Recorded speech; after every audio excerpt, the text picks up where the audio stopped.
Hi friends, ಎಲ್ಲ ಹೇಗಿದ್ದೀರಾ? ನಾವು ತುಂಬಾ ಚೆನ್ನಾಗಿದ್ದೀವಿ. ನೀವು ಚೆನ್ನಾಗಿದ್ದೀರಾ? ಇಟ್ಸ್ ಮೀ ಪ್ರಿಯಾ ತನು ಚಾನಲ್ಗೆ ಸ್ವಾಗತ.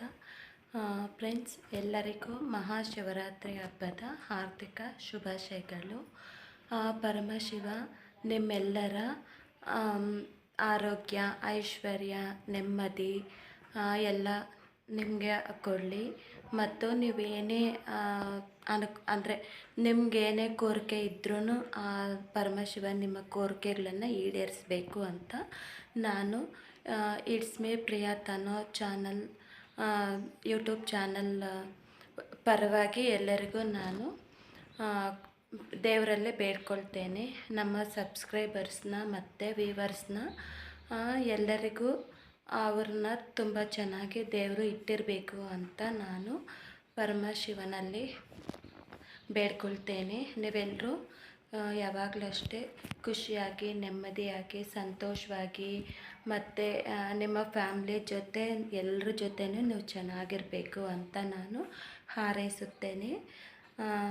ನಾನು ಇವಾಗ ಟೈಮ್ ಬಂದುಬಿಟ್ಟು 2:15 ಆಗಿದೆ ಫ್ರೆಂಡ್ಸ್. ಈಗ ಸ್ಟಾರ್ಟ್ ಮಾಡಿದ್ದೀನಿ ಬ್ಲಾಗು. ಎಲ್ಲ ಕೆಲಸ ಮುಗೀತು. ಈಗ ನಾನು ಉಂಡೆ ಮಾಡಬೇಕು. ಶಿವರಾತ್ರಿ ಹಬ್ಬದ ಸ್ಪೆಷಲ್ಲು ಅಂದರೆ ನಾನೇ ಈ ಸಲ ಟ್ರೈ ಮಾಡ್ತಾಯಿದ್ದೀನಿ. ಹೇಗೆ ಮಾಡ್ತೀನೋ ನನಗೂ ಗೊತ್ತಿಲ್ಲ. ಒಂದು 10 ಉಂಡೆ ಮಾಡ್ತೀನಿ ಅಷ್ಟೇ. ಯಾಕಂದರೆ ಫಸ್ಟ್ ಟೈಮ್ ನಾನು ಟ್ರೈ ಮಾಡ್ತಾ ಇರೋದ್ರಿಂದ ನನಗೆ ಅಷ್ಟು ಚೆನ್ನಾಗಿ ಬರೋದಿಲ್ಲ. ನೋಡಬೇಕು ಯಾವ ರೀತಿ ಬರುತ್ತೆ ಏನು ಅಂತ ನನಗೂ ಗೊತ್ತಿಲ್ಲ. ಆದರೆ ನಾನು ರೆಸಿಪಿ ಏನು ಶೇರ್ ಮಾಡ್ಕೊಳ್ಳಲ್ಲ. ಯಾಕಂದರೆ ನನಗೆ ಫಸ್ಟ್ ಟೈಮೆಲ್ಲ ನಾನೇ ಮಾಡ್ತಾ ಇರೋದು. ನನಗೆ ಸರಿಯಾಗಿ ಬರಲ್ಲ. ಆದರೂ ಟ್ರೈ ಮಾಡ್ತೀನಿ ಅಷ್ಟೇ. ಓಕೆನಾ? ಬನ್ನಿ ಫ್ರೆಂಡ್ಸ್, ಸ್ಟಾರ್ಟ್ ಮಾಡೋಣ ಬ್ಲಾಗು. ಓಕೆನಾ? ಉಂಡೆ ಮಾಡೋಕ್ಕೆ ಈ ಕಡಲೆ ಬೀಜ ಮತ್ತು ಹುರಿಗಡಲೆ ಮತ್ತು ಗಸಗಸೆ, ಎಳ್ಳು ಮತ್ತು ಬೆಲ್ಲ ಇಷ್ಟು ಬೇಕು ಫ್ರೆಂಡ್ಸ್. ಈಗ ಏನು ಮಾಡಬೇಕು ಅಂದರೆ ಕಡಲೆ ಬೀಜನ ಡ್ರೈ ರೋಸ್ಟ್ ಮಾಡಿಕೊಂಡು ಪಕ್ಕಕ್ಕೆ ಇಡ್ಕೋಬೇಕು. ನೆಕ್ಸ್ಟು ಕಡಲೆ ಪಪ್ಪನ್ನು ಅಷ್ಟೇ ಹುರ್ಕೊಂಡು ಪಕ್ಕಕ್ಕೆ ಇಡ್ಕೋಬೇಕು. ಈಗ ಇದರಲ್ಲಿ ಇದು ಅರ್ಧ ಭಾಗ ಪುಡಿ ಮಾಡ್ಕೊತೀನಿ, ಇನ್ನು ಅರ್ಧ ಭಾಗ ಹಾಗೆ ಹಾಕ್ತೀನಿ. ನೆಕ್ಸ್ಟು ಕಡಲೆ ಪಪ್ಪು ಅಷ್ಟೇ ಅರ್ಧ ಭಾಗ, ಅರ್ಧ kg ಪುಡಿ ಮಾಡ್ಕೊತೀನಿ, ಅರ್ಧ kg ಅದರಲ್ಲೇ ಹಾಗೆ ಹಾಕ್ತೀನಿ. ನೆಕ್ಸ್ಟು ಇವೆಲ್ಲ ಹುರ್ಕೊಂಡಿರ್ತೀನಿ ಅಲ್ಲ, ಇವನ್ನೆಲ್ಲನೂ ಪುಡಿ ಮಾಡಿಕೊಂಡು ಇದ್ರ ಜೊತೆಗೆಲ್ಲನೂ ಮಿಕ್ಸ್ ಮಾಡ್ಕೊತೀನಿ. ಬನ್ನಿ ಈಗ ನಾವು ಕಡಲೆ ಬೀಜ ಇವೆಲ್ಲನೂ ಹುರ್ಕೊಂಬಿಡೋಣ. ಓಕೆನಾ?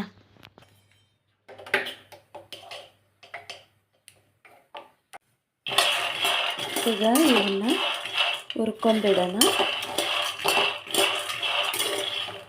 Dry roast ಮಾಡ್ಕೊಂಬಿಡ್ತೀನಿ. ಈಗ ಇವನ್ನ ನಾನು ಕಡಲೆ ಬೀಜ ಹಾಕಿದ್ದೀನಲ್ಲ, ಕಡಲೆ ಬೀಜನ ಡ್ರೈ ರೋಸ್ಟ್ ಮಾಡ್ಕೊಂಬಿಟ್ಟು ಪಕ್ಕಕ್ಕೆ ಇಕ್ಕೊಂಬಿಡ್ತೀನಿ ಇವನ್ನೆಲ್ಲನೂ. ಓಕೆನಾ?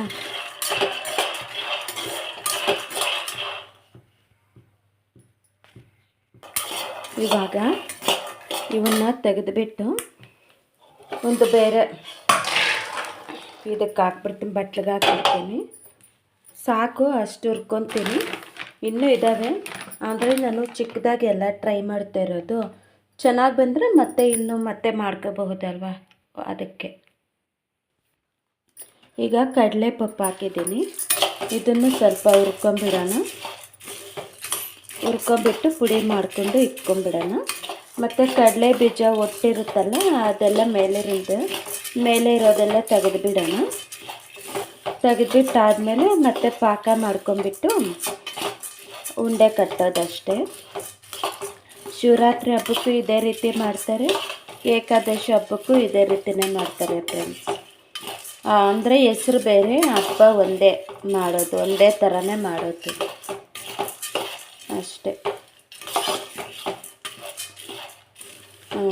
ಇದು ಹುರ್ಕೊಂಬಿಟ್ಟು, ಇದು ಜಾಸ್ತಿ ಹೊತ್ತೇನಾಗಲ್ಲ, ಬೇಗನೆ ಆಗೋಗುತ್ತೆ.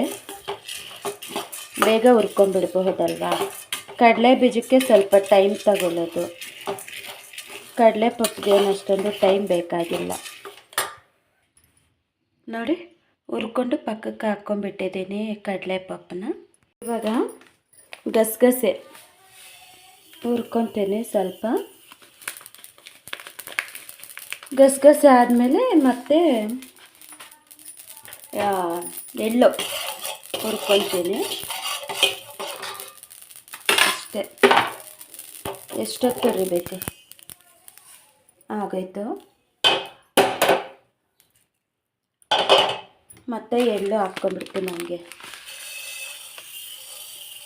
ಅಂದರೆ ಉಂಡೆ ತಿನ್ನೋಕ್ಕೆ ಚೆನ್ನಾಗಿರುತ್ತೆ ಅಂತ ನಾನು ಇವೆಲ್ಲ ಹಾಕ್ತಾಯಿರೋದು.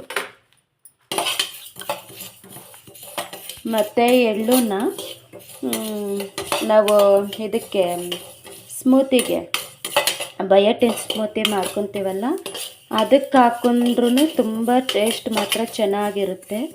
ನಂಗೆ ತುಂಬ ಇಷ್ಟ ಆಗುತ್ತೆ ಎಳ್ಳನ್ನ. ತಿನ್ನೋಕ್ಕೆ ಮಾತ್ರ ಚೆನ್ನಾಗಿರುತ್ತೆ. ಸ್ಮೂತಿ ಮಾತ್ರ ತುಂಬ ಸೂಪರಾಗಿರುತ್ತೆ ಎಳ್ಳು ಹಾಕ್ಕೊಂಡ್ರೆ, ನನಗಿಷ್ಟ ಆಗುತ್ತೆ. ಓಕೆನಾ? ಮತ್ತು ಇದನ್ನೊಂದು ಪ್ಲೇಟ್ಗೆ ಹಾಕ್ಕೊಂಡ್ಬಿಡೋಣ.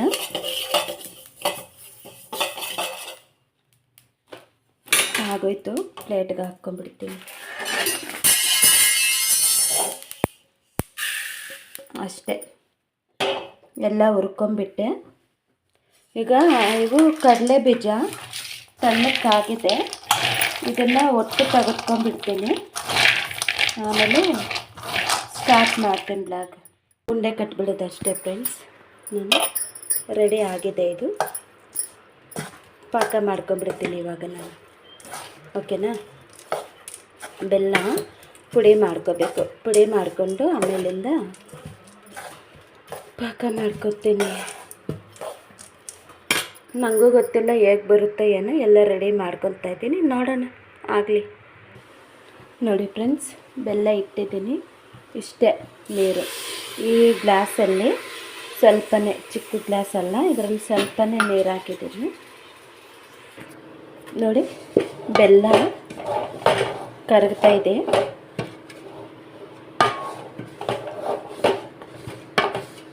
ಕರಗಲಿ ಚೆನ್ನಾಗಿ, ಆಮೇಲೆ ಪಾಕ ಬರುತ್ತೆ ಇದು. ನೋಡಿ ಫ್ರೆಂಡ್ಸ್, ಚೆನ್ನಾಗಿ ಪಾಕ ಬಂದಿದೆ. ಇವಾಗ ಸ್ವಲ್ಪ ಈ ನೀರಿಗೆ ಹಾಕೋಣ. ಇದರಲ್ಲಿ ಟೆಸ್ಟ್ ಮಾಡೋಣ. ನೋಡಿರಿ, ಚೆನ್ನಾಗಿ ಉಂಡೆಗೆ ಬರ್ತಾ ಇದೆಯಲ್ವ. ಇವಾಗ ಇದನ್ನು ಬಂದಿದೆ ಅನ್ಕೋತೀನಿ ನಾನು, ನನಗೂ ಗೊತ್ತಿಲ್ಲ ಏನೋ, ಇನ್ನೂ ಇಲ್ಲ, ಇನ್ನು ಸ್ವಲ್ಪ ಬರಬೇಕನ್ಸುತ್ತೆ. ಇವಾಗ ಮತ್ತೆ ಸ್ವಲ್ಪ ಹಾಕ್ತಾಯಿದ್ದೀನಿ, ನೋಡೋಣ.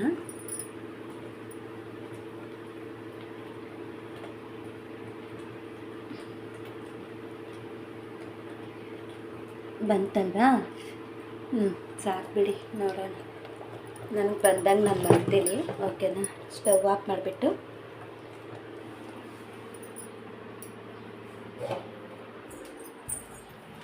ಇವಾಗ ಇದಕ್ಕೆ ಹಾಕ್ಕೊಳ್ಳೋಣ.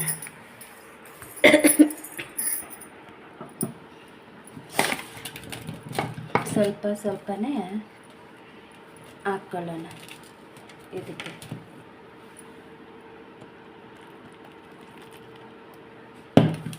ನೋಡೋಣ ಆಗಲಿ, ಹೆಂಗೆ ಬರುತ್ತೆ ಏನೋಪ್ಪ, ನನಗೂ ಗೊತ್ತಿಲ್ಲ.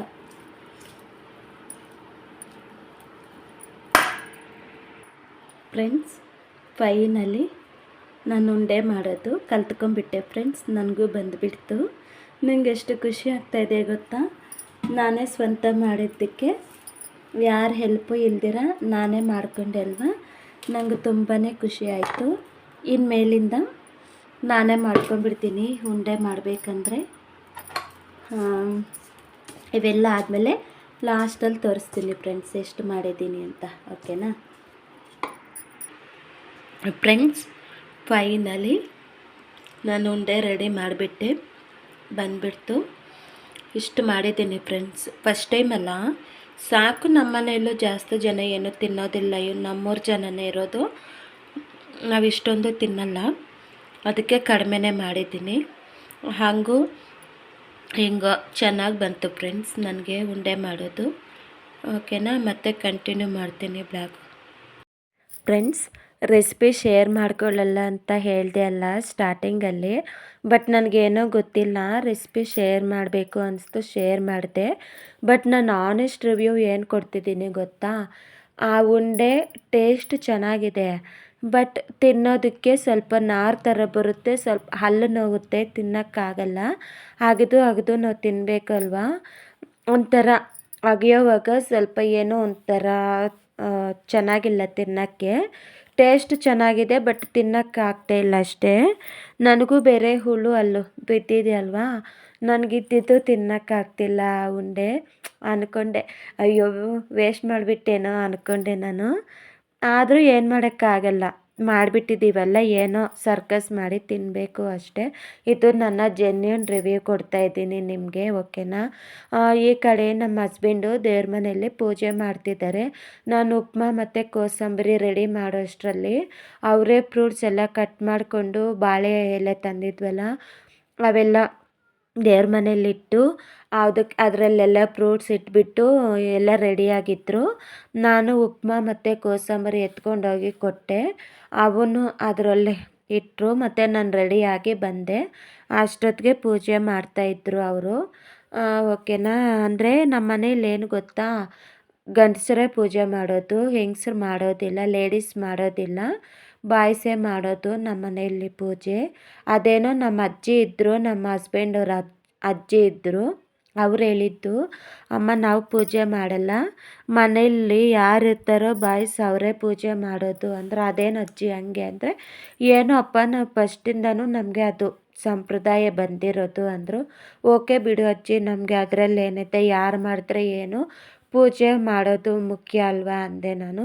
ಹ್ಞೂ ಅಂದರು. ಸರಿ ಅವರೇ ಮಾಡ್ತಾರೆ, ಏಕಾದಶಿ ಹಬ್ಬಕ್ಕೂ ಅವರೇ ಮಾಡ್ತಾರೆ, ಶಿವರಾತ್ರಿ ಹಬ್ಬಕ್ಕೂ ಅವರೇ ಮಾಡ್ತಾರೆ. ನಾನು ಎಲ್ಲ ರೆಡಿ ಮಾಡಿಕೊಡ್ತೀನಿ ಅವ್ರಿಗೆ, ಯಾವ ರೀತಿ ಪೂಜೆ ಮಾಡಬೇಕು ಅದೆಲ್ಲ ನಾನು ಅವ್ರಿಗೆ ಇನ್ಸ್ಟ್ರಕ್ಷನ್ಸ್ ಕೊಡ್ತೀನಿ, ಓಕೆನಾ. ಪೂಜೆ ಎಲ್ಲ ಆಯಿತು. ಪೂಜೆ ಮಾಡಿಬಿಟ್ಟು ನಮ್ಮ ಹಸ್ಬೆಂಡು ಇಲ್ಲಿ ಕೂತ್ಕೊಂಡಿದ್ದಾರೆ. ತಿನ್ನೋಣ ಅಂದರು. ಇಲ್ಲ ಇರ್ರಿ ಸ್ವಲ್ಪ ಹೊತ್ತಿರೋಣ ಆಮೇಲೆ ತಿನ್ನೋಣ ಅಂದೆ ನಾನು. ಇಲ್ಲಿ ನಮ್ಮ ಹಸ್ಬೆಂಡು ಹಾಯ್ ಹೇಳ್ತಿದ್ದಾರೆ ನೋಡಿ ಫ್ರೆಂಡ್ಸ್. ಹಾಯ್ ಅಲ್ಲಿ ಮತ್ತು ನಾವೆಲ್ಲ ಕೂತ್ಕೊಂಡು ಅದು ಪ್ರಸಾದ, ಬೆಳಗ್ಗೆಯಿಂದ ಉಪವಾಸ ಇರ್ತೀವಲ್ಲ, ಆ ಪ್ರಸಾದನ ನಾವು ತಿಂತಾಯಿದ್ದೀವಿ. ನಮ್ಮ ಮಗ ಏನಂದ್ರೆ, ಅವನಿಗೆ ಗ್ರೇಪ್ಸ್ ಅಂದರೆ ತುಂಬಾ ಇಷ್ಟ. ನಮ್ಮ ಎಲೆಯಲ್ಲಿತ್ತಲ್ಲ, ನನ್ನ ಎಲೆ ಮತ್ತು ನಮ್ಮ ಹಸ್ಬೆಂಡ್ ಎಲೆಯಲ್ಲಿ ಇಟ್ಟಿರ್ತೀವಲ್ಲ, ಅವನು ತಗೊಂಡು ತಿಂತಾಯಿದ್ದ. ನಮಗೇನು ಗ್ರೇಪ್ಸ್ ಅಂದರೆ ಅಷ್ಟೊಂದು ಇಷ್ಟ ಆಗೋದಿಲ್ಲ, ಮಕ್ಕಳಲ್ವ ತಿನ್ನಲಿ ಅಂದ್ಬಿಟ್ಟು ಕೊಡ್ತೀವಿ, ನಾವು ತಿನ್ನಲಿ ಇಷ್ಟ ಅಲ್ವಾ ಅಂತ. ಈ ಬ್ಲಾಗ್ ಇಲ್ಲಿಗೆ ಎಂಡ್ ಮಾಡ್ತೀನಿ. ಲೈಕ್ ಮಾಡಿ, ಶೇರ್ ಮಾಡಿ, ಕಮೆಂಟ್ ಮಾಡಿ, ಸಬ್ಸ್ಕ್ರೈಬ್ ಮಾಡಿ. Bye friends.